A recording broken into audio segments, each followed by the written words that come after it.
Hello students, तो आज हम करेंगे क्लास 10th आईसीएसई बोर्ड का चैप्टर नंबर 13। चैप्टर नंबर 13 में हमने 13A एक्सरसाइज के कुछ क्वेश्चंस कंप्लीट कर लिए थे। आज हम क्वेश्चन नंबर 18 से शुरू करने वाले हैं। तो क्वेश्चन नंबर 18 कह रहा है the line segment joining 4, 7 and B point -6, 2 is intercepted by the Y axis at point K। कह रहा है कि एक लाइन है AB जहाँ पे K एक पॉइंट है जो y एक्सेस पे कट कर रहा है। तो y एक्सेस पे जब कोई लाइन कट करती है तो उसमें x क्या हो जाता है, 0 हो जाता है। तो ये तो मिल गए मुझे K के कोऑर्डिनेट्स। ये है मेरे A के कोऑर्डिनेट्स और ये है B के कोऑर्डिनेट्स। इसको लेट कर लेते हैं x1 y1, x2 y2 और ये हो जाएगा हमारा x एंड y। कह रहा है write down the abscissa of point K। Point K का एब्सिसा फाइंड करना है। एब्सिसा हम किसको बोलते हैं, x एक्सेस को। तो एब्सिसा हो गया है हमारा 0। नेक्स्ट कह रहा है hence find the ratio in which K divide AB। AB को K कितने रेशियो में डिवाइड कर रहा है, आपको रेशियोज फाइंड करना है। इट मीन्स M1 की वैल्यू एंड M2 की वैल्यू को आपको फाइंड करना है। साथ में K के कोऑर्डिनेट्स भी फाइंड करने हैं। X तो आपको पता चल गया है लेकिन Y की वैल्यू फाइंड करनी है। तो शुरू करते हैं। क्योंकि मुझे इन दोनों में से X पता है तो पहले मैं X का फॉर्मूला रखूँगी। X is equal to section formula M1 X2 plus M2 X1 divided by M1 plus M2। x की वैल्यू मुझे 0 पता है, इज इक्वल टू M1 नहीं पता, x2 मुझे -6 पता है, प्लस M2 नहीं पता और x1 पता है 4। M1 प्लस M2, अगर मैं M1 M2 को, क्योंकि ये डिवीज़न में है, यहाँ जाके मल्टीप्लाई हो जाएगा। तो 0 की मल्टीप्लाई अगर मैं इससे करती हूँ तो ये भी हमारा 0 हो जाएगा। तो हमारे पास क्या बचता है, -6M1 plus M2 4M2 is equal to 0। तो -6M1 को मैं इस साइड भेज देती हूँ तो ये बन जाएगा प्लस का 6M1 is equal to 4M2। अब मुझे M1 और M2 का रेशियो फाइंड करना है। तो M1 के नीचे मैं M2 को भेज देती हूँ डिनोमिनेटर में और 6 को 4 के नीचे भेज देती हूँ। कैंसिल आउट कर देते हैं, 2 2 जा 4, 2 3 जा 6। तो M1 और M2 का रेशियो हमें मिल जाता है 2:3। ओके। इसके बाद हम कोऑर्डिनेट्स फाइंड कर लेते हैं। x एक्सेस का हमें पता है लेकिन y नहीं पता, तो y का ही फॉर्मूला लगाएंगे। y is equal to M1 y2 plus M2 y1 divided by M1 plus M2 is equal to M1 2 है, y2 माइनस का 2 है, प्लस M2 3 है, y1 7 है and M1 plus M2 M1 plus M2 5 हो जाएगा। 2 2 जा minus का 4, 7 3 जा 21 डिवाइड बाई 5। 21 में से 4 कैंसिल आउट कर देते हैं।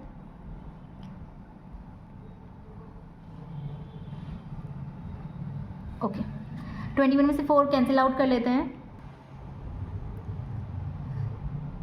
17/5। तो y का वैल्यू भी हमें पता चल गई है। तो k के कोऑर्डिनेट्स आते हैं 0,17/5। इसी के साथ ये क्वेश्चन होता है कंप्लीट। नेक्स्ट क्वेश्चन शुरू करते हैं, क्वेश्चन नंबर 19। क्वेश्चन नंबर 19 को हम ग्राफ के हेल्प से समझेंगे। मैंने यहाँ पे ग्राफ बना दिया है, x axis and y axis ये रहा। कह रहा है P पॉइंट है -4 5, -4 x एक्सिस में होगा और 5 हमारा y। तो इस पॉइंट में ये पॉइंट P है -4, -5 एंड Q कह रहा है 3 2 है। तो पॉजिटिव का 3 है तो 1 2 3 यहाँ जाएंगे और 2 ये y एक्सिस में है। तो ये हमारा पॉइंट Q है 3, 2। ये दोनों पॉइंट जो है y एक्सिस पे इंटरसेक्ट कर रहे हैं, यानी ये y एक्सिस ये वाला हो गया। तो मैं इन दोनों को ज्वाइन कर लेती हूँ। इस पॉइंट को उन्होंने नाम दिया है R। हमने पढ़ा है जब भी कोई लाइन y एक्सिस पे कट करती है तो उसमें x क्या हो जाता है, 0। तो ये R के कोऑर्डिनेट अभी हमें पता है, y नहीं पता, बट मैंने उसे y को y ही लेट करा है। ओके। पहला नंबर क्वेश्चन कह रहा है रेशियोज फाइंड करना है आपको PR और RQ का। तो इस लाइन को मैं यहाँ पे बना लेती हूँ अभी। PR एंड RQ का रेशियोज फाइंड करना है। तो P है हमारे पास -4 5, Q है 3 2 एंड R है 0 y, x1 y1 xy x2 y2। Ratios find करने हैं, इट मीन्स M1 का रेशियो और M2 ये दोनों फाइंड करने हैं। ओके, स्टार्ट करते हैं। क्योंकि x की वैल्यू पता है तो पहले हम x का फॉर्मूला लगाते हैं। x is equal to M1 x2 plus M2 x1 divided by M1 plus M2। x की वैल्यू 0 है, इज़ इक्वल टू M1 हमें नहीं पता, x2 3 है, प्लस M2 नहीं पता, x1 -4 है, divided by M1 plus M2। अब क्योंकि ये डिवीज़न में है, यहाँ जाके मल्टीप्लाई करेगा 0 के साथ तो ये पूरा 0 हो जाएगा। ओके, तो मैं इसे यहीं पे कैंसिल कर देती हूँ। बचता है 3M1 प्लस -4M2। तो मुझे m1 और m2 चाहिए, मैं -4m1 को इधर m2 को इधर भेज देती हूँ, तो ये पॉजिटिव का हो जाएगा m2 and 3m1। Now m1 और m2 का रेशियो फाइंड करना है, तो m1 ऊपर ही रखते हैं, m2 को m1 के नीचे भेज देते हैं डिनोमिनेटर में और 3 को 4 के नीचे। तो ये आ जाता है हमारा रेशियो m1 और m2 का 4/3। तो m1 ratio m2 is equal to 4/3। तो रेशियोज तो निकल गए हमारे PR और RQ के। सेकंड क्वेश्चन कह रहा है द कोऑर्डिनेट ऑफ R, आपको R के कोऑर्डिनेट्स फाइंड करने हैं। मुझे X पता है लेकिन Y नहीं पता, तो हम Y को फाइंड करेंगे Y के ही फॉर्मूले से। तो Y का सेक्शन फॉर्मूला है y is equal to m1y2 plus m2y1 divided by m1 plus m2। m1 हमें 3 पता है, y2 2 है, m2 3 है एंड m1 हमारा 4 था, m1 4 है, y2 2 है, m2 हमारे पास 3 है और y1 हमारे पास 5 है एंड m1 प्लस m2 दोनों का ऐड कर लेते हैं 7। तो y इज इक्वल टू 4 2 जा 8, 5 3 जा 15 डिवाइडेड बाय 7, दोनों को ऐड कर लेते हैं। तो ये हो जाएगा y की वैल्यू 23/7। तो जो r के कोऑर्डिनेट्स हैं वो है 0, 23/7। तो r के कोऑर्डिनेट्स भी फाइंड हो गए हैं। नेक्स्ट क्वेश्चन करते हैं the area of quadrilateral PMNQ। अब इसको हम ग्राफ में देखते हैं। इसने एक और क्वेश्चन बोला था यहाँ पे, कह रहा है PM and QN are perpendicular from PQ। PM QN, ये PM है, ये QN है, ये परपेंडिकुलर है फ्रॉम P से किस एक्सिस पे, X एक्सिस पे। तो ये हमारा X एक्सिस ही है, यानी ये भी 90 है और ये भी 90 है। ओके, PM और QN जो कि यहाँ पे क्या है, परपेंडिकुलर है किस पे, X एक्सिस पे। तो ये तो बन गया हमारा डायग्राम। तो इस फिगर में कह रहा है कि इसका आपको एरिया फाइंड करना है। अच्छा, अब इसे ध्यान से देखोगे अगर, तो ये दोनों लाइन जो है PM QN एक दूसरे के पैरेलल है। अब कैसे पैरेलल है PM और QN, देखो यहाँ पे भी 90 है, ये भी 90 है, तो पैरेलल क्या होता है 180। तो ये दोनों पैरेलल है और पैरेलल के बीच की जो डिस्टेंस होती है उसको हम बोलते हैं हाइट। तो इन दोनों पैरेलल लाइन के बीच की जो डिस्टेंस आपको दिखाई दे रही है ये हो जाएगी हाइट। तो ये हम फॉर्मूला लगाते हैं। डायग्राम जो फिगर है हमें दिया ये है ट्रेपेजियम का, तो हम ट्रेपेजियम का फॉर्मूला होता है एरिया का half sum of parallel side into height. तो यहाँ पे रख लेती हूँ मैं 1/2 सम ऑफ पैरेलल साइड, यानी कि पैरेलल साइड का सम। अब पहले हम पैरेलल साइड देख लेते हैं, ये दोनों में क्या रखें। ये दिख रही है आपको यहाँ से यहाँ तक P से लेके M, ये कौन से एक्सिस में है, X एक्सिस में। तो देखो X एक्सिस कितना है यहाँ पे, सॉरी Y एक्सिस में है। ये जो लाइन है PM ये Y एक्सिस में है, तो Y की वैल्यू कितनी है 5 है, तो ये रख लेते हैं। प्लस दूसरी साइड को देख लेते हैं, दूसरी साइड में QN है, तो QN भी Y एक्सिस में ही है। ये देखो ये लाइन जो है Y एक्सिस में है, तो ये 2 हो जाएगा। Y एक्सिस की वैल्यू रख रही हूँ मैं यहाँ पे इनटू हाइट। हाइट को क्या बोला है मैंने, दो पैरेलल लाइन के बीच के डिस्टेंस को हाइट कह रहे हैं, यानी यहाँ से यहाँ तक ये हमें काउंट करना होगा। तो यहाँ से देख लेते हैं 1 2 3 4 5 6 7, तो ये वैल्यू आ रही है हमारी 7। तो इसको ऐड कर लेते हैं अब 1/2 इंटू 5 2 7 इंटू 7, 7 7 जा 49 डिवाइडेड बाय 2। इसको अगर आप सॉल्व करेंगे तो इसकी वैल्यू आ जाएगी 24.5 स्क्वायर यूनिट। तो ये आ जाता है एरिया। आप इसको दूसरे मेथड से भी कर सकते हो, जैसे आप अगर फिगर को देख रहे हैं तो यहाँ से यहाँ तक ये ट्राइंगल है और ये क्या है, रेक्टेंगल है। तो आप क्या करो, पहले ट्राइंगल का एरिया निकाल लो, उसके बाद रेक्टेंगल का एरिया निकाल लो। तो मैं यहाँ पे करके दिखा देती हूँ आपको इस क्वेश्चन को। तो इसको ले लेते हैं पहले हम। ये जो आप देख रहे हो ये रेक्टेंगल है, तो रेक्टेंगल एरिया ऑफ रेक्टेंगल का formula length into breadth. Length कितनी है, लेंथ यहाँ से यहाँ तक है, जो अभी हमने काउंट की थी 7 आ रही थी। ब्रेथ कितनी है, ब्रेथ यहाँ तक है ये, तो ये कितना है हमारा 2 है, 1 2 7 2 जा 14। तो एरिया ऑफ रेक्टेंगल निकल चुका है 14 स्क्वायर यूनिट। अब निकालते हैं हम एरिया ऑफ रेक्टेंगल। तो area of rectangle is area of triangle, यहाँ पे करवा देती हूँ आपको। Area of triangle is equal to half base into height होता है, तो रख लेते हैं इसमें हाफ ये है। हाइट कितनी है और बेस कितनी है पहले वो देख लेते हैं। इस ट्राइंगल में अगर देखोगे आप तो ये हमारा बेस है, बेस कितना निकला था 7, 1 2 3 4 5 6 7। जब नीचे वाला 7 है तो ऊपर वाला भी 7 होगा, तो बेस तो मैं रख देती हूँ यहाँ पे 7। ओके, अब हाइट देख लेते हैं। हाइट यहाँ से यहाँ तक है, देखो यहाँ से यहाँ तक तो 2 मिल गया था हमको, तो बचा कितना, टोटल हाइट 5 है, 5 में से 2 चला जाएगा तो कितनी बचेगी, 3 बच रही है, तो इसको रख लेते हैं यहाँ पे 3, 7 3 ज़ा 21/2, इसको कैंसिल आउट कर देते तो ये 10.5 आ जाएगी। तो एरिया ऑफ ट्राइंगल और जो एरिया ऑफ रेक्टेंगल है जो कि 14 आया था, दोनों को ऐड कर देते हैं, 10.5 + 14 = 24.5 स्क्वायर यूनिट। इस तरह से भी आप कर सकते हो। ओके, इसी के साथ होता है ये क्वेश्चन भी कंप्लीट। नेक्स्ट क्वेश्चन करते हैं क्वेश्चन नंबर 20। क्वेश्चन नंबर 20 ऐसा क्वेश्चन हमने किया है प्रीवियस क्वेश्चंस में। तो यहाँ पे कह रहा है कि आपके पास जो P पॉइंट है वो -4,2 है और AP का रेशियो दे रखा है आपको 1 और PB का दिया है आपको 2, साथ में ये y एक्सिस है। तो B के कोऑर्डिनेट इजीली निकल सकते हैं। जब कोई लाइन y एक्सिस पे कट करती है तो x 0 हो जाता है और A पॉइंट x एक्सिस में कट कर रहा है तो y 0 हो जाएगा। ओके, तो हमें बोला क्या है क्वेश्चन में, बोला है find the coordinate of A and B। तो हम इसको यहाँ पे ड्रॉ कर लेते हैं A और B को। A हमारे पास x 0 हो गया है, B 0 y हो गया है, P जो है हमारे पास वो -4 2 हो गया है एंड M1 की वैल्यू 1 है और M2 की वैल्यू 2 है। इसको ले लेते हैं x1 y1 xy x2 y2। Okay, solve करते हैं। x का फॉर्मूला रख लेते हैं पहले, x = m1 x2 + m2 x1 divided by m1 + m2। तो x की वैल्यू है -4, m1 1 है, x2 0, m2 2, x1 x है, m1 + m2 3 हो जाएगा। इसको डिवाइड में है, मल्टीप्लाई में भेज देते हैं, 4 3 ज़ा -12, 1 0 ज़ा 0 रहेगा, बचा ये 2x। x की वैल्यू निकालने के लिए 2 इसके नीचे चला जाएगा तो -12/2 = x, 2 6 ज़ा 12, तो x की वैल्यू आ जाती है -6।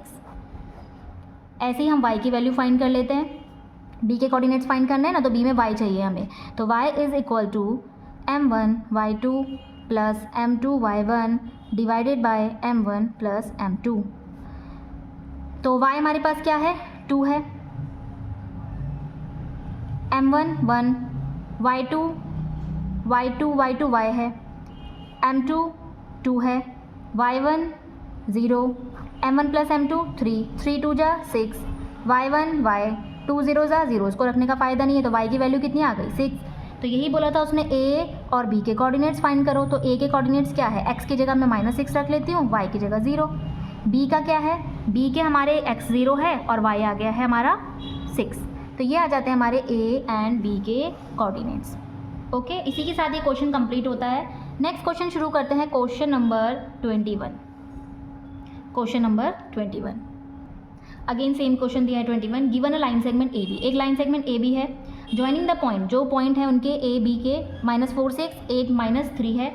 फाइंड द रेशियो, आपको रेशियोज फाइंड करना है, यानी m1 और m2 फाइंड करना है, इन विच AB is divided by, AB को कोई पॉइंट डिवाइड कर रहा है, हम उसको P दे देते हैं नाम, y एक्सिस पे कट कर रहा है, अगेन y एक्सिस पे कट कर रहा है, तो x क्या हो जाएगा, 0। तो मुझे यहाँ से y की वैल्यू निकल सकती है। क्वेश्चन में क्या है, रेशियोज फाइंड कर लेते हैं पहले, x1 y1 x2 y2। तो क्योंकि मुझे इसमें x पता है 0, तो x का फॉर्मूला रख लेते हैं, m1 x2 + m2 x1 m1 + m2। x की वैल्यू 0 हो जाएगी, तो ये पूरा 0 से मल्टीप्लाई करेगा तो ये भी 0 हो जाएगा। तो मैं इसको यहीं पे, चलो मैं सॉल्व करवा देती हूँ, m1 x2 + m2 x1 divided by, ये इधर चला जाएगा तो ये 0 हो जाएगा। तो हमारे पास बचा है m1 की वैल्यू नहीं पता है, x2 8 है, m2 नहीं पता, x1 -4 है। ओके, तो ये हो जाएगा 0 8 m1 ± -4 m2। अब मुझे 4 m2 को पॉजिटिव में ले जाना पड़ेगा, तो ये हो जाएगा 4 m2 और 8 m1। ठीक है, यहाँ पे सॉल्व कर लेते हैं, 4 m2 = 8 m1। अब मुझे क्या चाहिए, m1 और m2 का रेशियो, m2 को m1 के नीचे डाल देते हैं और 8 को 4 के नीचे डाल देते हैं, तो ये आ जाती है हमारी m1 और m2 की वैल्यू। इसे कैंसिल आउट कर देते हैं, 2 2 = 4, 2 4 = 8, 2 1 = 2, 2 2 = 4, डायरेक्ट 4 से भी कर सकते थे। तो m1/m2 का रेशियो निकल के आता है 1:2। ओके, तो रेशियोज तो निकल चुके हैं। ये हो गया हमारा क्वेश्चन 21 का पार्ट 1। सेकेंड में कह रहा है द कोऑर्डिनेट्स फाइंड करने हैं आपको, find the coordinate of the point intersection, यानी आपको पॉइंट P के कोऑर्डिनेट्स फाइंड करने हैं, जिसमें मुझे x पता है, y निकालना है। तो y का फॉर्मूला लगाते हैं, तो y के कोऑर्डिनेट फाइंड करने के लिए फॉर्मूला है m1y2 plus m2 y1 divided by m1 plus m2। तो y is equal to m1 है हमारे पास 1, y2 है -3 प्लस m2 है 2, y1 है 6 divided by m1 plus m2 3 हो जाएगा। तो y इज इक्वल टू -3, 6 2 जा 12 डिवाइडेड बाय 3। तो y की वैल्यू आती है 12 में से 3 माइनस कर देंगे तो 9/3, 3 3 जा 9। तो y की वैल्यू आ जाती है 3। तो जो सेकंड का आंसर आ जाएगा वो है 0,3। तो ये भी होता है क्वेश्चन नंबर 21 हमारा कंप्लीट तो नहीं है, इसका थर्ड पार्ट भी है। थर्ड पार्ट में कह रहा है कोऑर्डिनेट्स तो हमें मिल चुके हैं, कह रहा है find the length of A B, A से बी की लेंथ को फाइंड करना है। लेंथ यानी डिस्टेंस फॉर्मूला लगाएंगे हम इसमें। तो ए है हमारे पास 4,6, बी है 8, -3, x1 y1 x2 y2। दोनों के बीच की डिस्टेंस फाइंड करनी है ना, लेंथ फाइंड करनी कि कितनी है ये, उसके लिए डिस्टेंस फॉर्मूला ही लगेगा। डिस्टेंस फॉर्मूला होता है √x2 माइनस x1 का square plus y2 minus y1 का स्क्वायर। तो अंडर रूट में x2 कौन है, 8 है, माइनस x1 माइनस का 4 है स्क्वायर। यहाँ पे माइनस ऑलरेडी है और x1 की वैल्यू -4 है इसलिए 2 माइनस आ रहे हैं। y2 माइनस का 3 माइनस y1 6 का square under root 8 minus minus plus 8 4 12 का square plus minus minus plus 6 3 9 का स्क्वायर माइनस 9 का स्क्वायर। और सॉल्व कर लेते हैं इसको अंडर रूट में 12 12 जा 144 9 9 -9 को अगर आप 2 टाइम्स लिखते हैं तो 9 9 जा 81 हो जाएगा, माइनस माइनस प्लस हो जाता है तो 81। फर्दर सॉल्व कर लेते हैं, ये आ जाएगा 225 को अंडर रूट से बाहर निकालेंगे तो ये हो जाएगा 15 स्क्वायर यूनिट। एरिया तो फाइंड नहीं कर रहे, स्क्वायर नहीं आएगा, 15 यूनिट। ओके, इसी के साथ ये क्वेश्चन कंप्लीट होता है। नेक्स्ट क्वेश्चन करते हैं क्वेश्चन नंबर 22। क्वेश्चन नंबर 22 में कह रहा है एक लाइन है आपके पास ए बी, जहाँ पे P एक पॉइंट है जो -b, 9a - 2 है और a है हमारे पास -3, 3a + 1 और साथ में b पॉइंट के भी कोऑर्डिनेट दिए हैं 5, 8a। तो आपको ए बी के कोऑर्डिनेट्स भी दिए हैं, पी के भी कोऑर्डिनेट्स दिए हैं। कह रहा है P point A B line को कहीं पे कट कर रहा है। रेशियोज भी दे रखे हैं कि 3:1 में कट कर रहा है। आपको ए एंड बी की वैल्यू को फाइंड करना है। तो शुरू करते हैं, सब कुछ तो गिवन है, फॉर्मूले में रखते हैं। ये है x1 y1 x y x2 y2। x का फॉर्मूला लगाते हैं m1 x2 plus m2 x1 divided by m1 plus m2। x की वैल्यू -b है, m1 3 है, x2 5 है प्लस m2 1 है, x1 -3 है। m1 प्लस m2 4 हो जाएंगे। जो डिवाइड में है वो मल्टीप्लाई में भेज देते हैं, तो 4 की मल्टीप्लाई b से करते हैं तो -4 भी रह जाएगा। 5 3 जा 15 प्लस माइनस माइनस 3 1 जा 3। b की वैल्यू निकालनी है तो 15 में से 3 कैंसिल आउट कर देते हैं, 12 बचता है। और -4 को क्योंकि ये मल्टीप्लाई में तो ये डिवाइड में चला जाएगा, तो 4 कितने जा 12, माइनस का 3 आ जाएगा, 4 3 जा 12। तो ये आ जाती है b की वैल्यू। ऐसे ही हम निकालते हैं a की वैल्यू y के फॉर्मूले से, m1 y2 plus m2 y1 divided by m1 plus m2। y की वैल्यू है 9a - 2 is equal to m1 हमारे पास दिया है 3, y2 है 8a प्लस m2 है 1, y1 है 3a + 1 divided by m1 plus m2। 4 हो जाएगा। 4 की मल्टीप्लाई हमें इस तरफ करनी है तो दोनों से करनी पड़ेगी, एक होगा तो एक से, 2 होगा तो 2 से। तो 4 9a - 2, 8 3 जा 24a प्लस 1 की मल्टीप्लाई दोनों से करेंगे तो यही सेम आंसर आएगा, 3a + 1। 9 4 जा 36a, 4 2 जा -8 is equal to 24a plus 3a + 1। Okay, solve कर लेते हैं। 36a - 8 इज़ इक्वल टू 24 में 3 ऐड कर लेते हैं तो 27a हो जाएगा + 1। 27a को इस तरफ भेज देते हैं और -8 को उस तरफ भेज देते हैं, तो 27a इधर आके माइनस हो जाएगा तो 36a माइनस का 27a, -8 उधर जाके प्लस हो जाएगा तो 1 + 8। तो 27 में से 36 में से 27 कैंसिल आउट होता है, कितना बचेगा, 9a बचेगा। और 8 और 1 9। तो a is equal to, a की वैल्यू निकालने के लिए 9 के नीचे 9 चला जाएगा, ये आ जाएगी वैल्यू 1। तो हमारे a की वैल्यू आती है 1 और b की वैल्यू आती है -3। इसी के साथ हमारी 13A एक्सरसाइज होती है कंप्लीट।